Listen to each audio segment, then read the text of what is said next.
दिनों हालात ये हैं कि देश के किसी भी राज्य में 18 प्लस को वैक्सीनेशन के लिए स्लॉट ही नहीं मिल पा रहा है। जो कुछ स्लॉट जारी होते हैं वो ऐसे भर जाते हैं मानो ट्रेन सीट के लिए तत्काल टिकट। वहीं 45 प्लस का एक तबका ऐसा भी है जो पहले डोज की वैक्सीन तो लगवा चुका है, लेकिन दूसरे डोज के लिए उसे भी स्लॉट नहीं मिल पा रहा है। ऐसे लोगों के जहन में कई तरह के सवाल उठ रहे हैं। मसलन अगर वैक्सीन का दूसरा डोज देरी से लगा तो क्या होगा? क्या इसका असर इम्यूनिटी या एंटीबॉडी बनने की प्रक्रिया पर पड़ेगा? अगर पड़ेगा तो क्या वो कोरोना के खिलाफ लड़ाई में असरदार होगा? इसे लेकर हमने महामारी और वैक्सीन एक्सपर्ट डॉक्टर चंद्रकांत लाहरिया से बातचीत की। उन्होंने इस बारे में जो हमें बताया वही बातें हम आपको बहुत ही आसान भाषा में समझा रहे हैं। तो अब सवाल उठता है कि दूसरा डोज कब तक लगवाया जा सकता है। इस बारे में डॉक्टर लाहरिया कहते हैं कि सरकार और वैक्सीन कंपनियों की सिफारिशों को देखा जाए तो कोवैक्सीन के 2 डोज के लिए 6 हफ्ते और कोविशील्ड के 2 डोज के लिए 8 हफ्ते का समय निर्धारित किया गया है। पर जब एविडेंस बेस्ड असेसमेंट की बात करते हैं तो 2 डोज में कम से कम कितना अंतर रखना है इसकी बात ही होती है। अपर लिमिट कभी तय नहीं होती, यानी कुछ मामलों में तो 6 महीने तक का अंतर रखा जा सकता है। पर इसका ये मतलब नहीं कि 1 साल बाद दूसरा डोज लेने चले जाएं। ये काम नहीं करेगा और हो सकता है तब आपको दोबारा दोनों डोज लेने पड़ जाएं।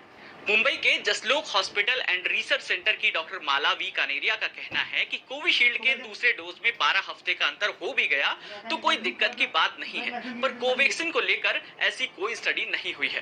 पर अन्य वैक्सीन के संबंध में उपलब्ध स्टडी ये कहती है कि अगर दूसरा डोज कुछ महीने बाद भी लेते हैं तो उसका असर कायम रहता है। डॉक्टर कानेरिया बताती हैं कि कोरोना के केस बढ़ रहे हैं और इस वजह से सलाह दी जाती है कि लोग उपलब्ध होते ही दूसरा डोज लगवा लें। अगर देर हो भी जाती है तो घबराने की जरूरत नहीं है। उन्हें कोरोना प्रोटोकॉल का पालन करना है। एक डोज के बाद भी उन्हें काफी हद तक प्रोटेक्शन मिलेगा। बॉटम लाइन ये है कि जब भी दूसरा डोज उपलब्ध हो तब आप उसे ले लीजिए।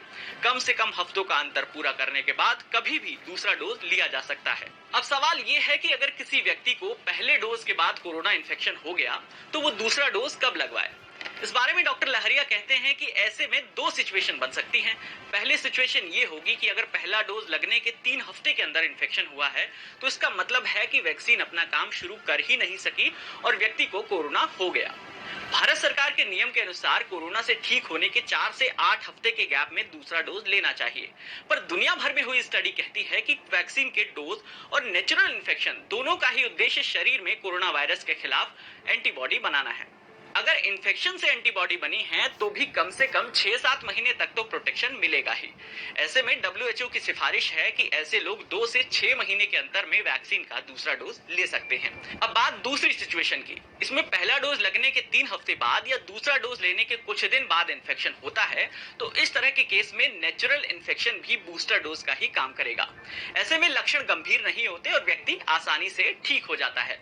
ऐसे ही नॉलेज बढ़ाने वाले वीडियोस देखने के लिए जुड़े रहिए दैनिक भास्कर ऐप के साथ।